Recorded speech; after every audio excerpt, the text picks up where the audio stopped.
पैसे के लेन देन में हुई थी गार्ड हत्या, आरोपी 36 घंटे में धराया। उधारी के लेन देन को लेकर हुए विवाद के बाद साथ ही सिक्योरिटी गार्ड ने पलासिया स्थित बिल्डिंग में तैनात गार्ड की नृशंस हत्या कर दी थी। पुलिस ने हत्यारे गार्ड को गांव भागते समय रास्ते से गिरफ्तार कर कोर्ट में पेश किया है। बताया जा रहा है हत्या का आरोपी साइको किस्म का है, जिसने हत्या के पूर्व डायरी में हत्या करने की बात लिखी थी। पूछताछ में आरोपी ने कबूला कि मृतक रामबाबू ने लॉकडाउन के दौरान 7,000 रुपए उधार लिए थे, जिसे देने में वो आनाकानी कर रहा था, जिसके चलते लाठी व चाकू से हमला कर आरोपी महेश कैथवास ने हत्या को अंजाम दिया। क्राइम ब्रांच की टीम ने 36 घंटों के भीतर आरोपी को गिरफ्तार कर लिया, जिन्हें नकद इनाम देने की घोषणा की गई है। रिपोर्टर शहजाद अंसारी, इंदौर। 22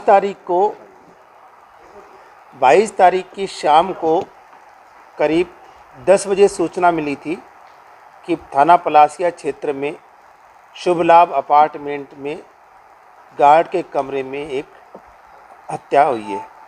मौके पर जब पुलिस पहुंची तो उन्होंने ये पाया कि वहां पर जो गार्ड नौकरी करता था रामबाबू राजपूत, उसी के खुद के कमरे में ही उसकी डेड बॉडी पड़ी हुई थी।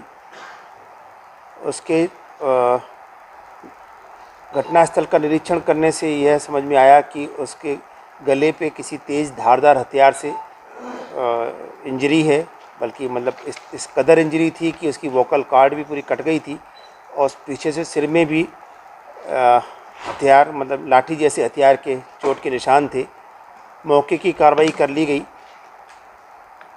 घटनास्थल पे कुछ विशेष ऐसा एविडेंस नहीं मिला था जिससे कि कुछ पता चल सके कि ये किसके द्वारा घटना घटित की गई है। पूरी तरह से ब्लाइंड मर्डर था। उस दिन पूरा दिन बहुत ज़्यादा बारिश हुई थी, इस वजह से उस बिल्डिंग में जो लोग नीचे खेलने के लिए बच्चे आते हैं या महिलाएं जो वॉकिंग आती हैं, तो उस दिन चूँकि बहुत पानी बरसा था, तो शाम के समय 4 बजे से लेकर के और 7:30 बजे तक कोई ऐसा ज़्यादा आना जाना किसी का हुआ नहीं था। बिल्डिंग के सभी रहवासियों से बहुत बारीकी से गहराई से बात की गई, पूछताछ की गई, लेकिन उन्होंने किसी भी तरीके की कोई भी उपयोगी जानकारी हमें नहीं दी थी। फिर हमारे पास सिर्फ यही एक चीज़ थी कि इसके जो पुराने संबंध हैं, जो मित्र हैं, इसके जो व्यक्तिगत संबंध हैं, व्यक्तिगत रंजिशें हैं, उनके बारे में पता लगाया जाए। उसके भाइयों से पूछताछ की तो उन्होंने किसी भी तरीके की कोई भी रंजिश होने से इनकार कर दिया। मृतक मूलतः रायसेन का रहने वाला था और यहाँ सिर्फ 1-1.5 महीने पहले ही इस बिल्डिंग में नौकरी पर आया था गार्ड की ड्यूटी पर। वो बबलू सिसोदिया नाम की एजेंसी के मार्फत आया था। बबलू सिसोदिया से भी पूछताछ की गई, उसने भी किसी तरीके के वाद विवाद या किसी बात से इनकार कर दिया। पुलिस के सामने बहुत बड़ी चुनौती खड़ी हो गई थी, क्योंकि उससे मात्र 10 दिन पहले ही एक और हत्या की वारदात पलासिया क्षेत्र में ही, गीता भवन क्षेत्र में ही हुई थी।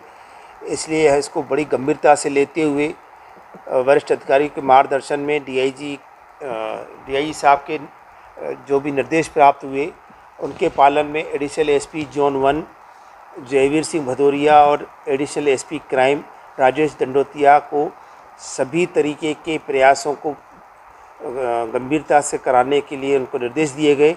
दोनों अधिकारियों ने टीम के साथ काम करना शुरू किया। तो इसमें यह जानकारी मिली कि जो एक पहले गार्ड उसी बिल्डिंग में काम करता था, मुकेश कैथवास, वो इसके पास कभी कभी मिलने आता था। बस इतनी ही जानकारी मिली थी, उसी को आगे बढ़ाया गया। मुकेश कैथवास का पता लगाया गया तो वो अपने घर पे नहीं मिला। फिर उसके भाइयों को लाया गया तो उन्होंने भी कुछ नहीं बता पाए वो कहाँ है। इससे पुलिस का शक और पुख्ता हुआ। उसको लगातार उसका पीछा करते करते कल उसको खंडवा के पास से गिरफ्तार किया गया है और उसने घटना कबूल की है और उसके पास से हत्या में प्रयुक्त चाकू और अन्य एविडेंस भी जब्त हो गया है।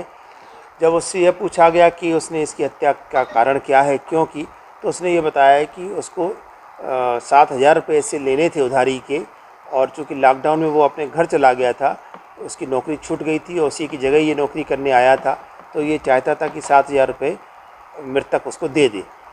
इसीलिए कल वो करीब 1 घंटे उसके पास बैठा रहा, चाय भी पी दोनों ने साथ बैठ करके। फिर वो पैसे देने से जब इनकार कर दिया मृतक ने, तो आरोपी ने उत्तेजनावश उसको पहले 3 बार लाठी से सिर में मारा, उसके बाद उसका गला रेत करके कमरे के बाहर ताला लगा करके धीरे से चला गया था। ऐसा क्या कारण रहा कि इस पर ये दहशत को भला नहीं किया? अब इसमें तो यही कह सकते हैं कि उस समय जो उसके ऊपर खून सवार हो गया था, इस वजह से उसने इसमें कोई कसर ना रह जाए कि वो जिंदा ना बचे, और उसको यह एहसास नहीं था कि इतनी जल्दी वो पुलिस की पकड़ में आ जाएगा। इसका अभी तक तो कोई रिकॉर्ड नहीं मिला है, लेकिन फिर भी हमने सभी थानों में मैसेज कर दिया है। जहाँ का वो रहने वाला है वहाँ से भी, खंडवा से भी हम जानकारी ले रहे हैं, यदि होगा तो आपको बता दिया जाएगा। आरोपी पहले इसी जगह पे गार्ड की ही नौकरी करता था। लॉकडाउन में वो अपने घर चला गया था, तो उसको नौकरी से हटा दिया गया था, उसी की जगह मृतक नौकरी करने लगा था।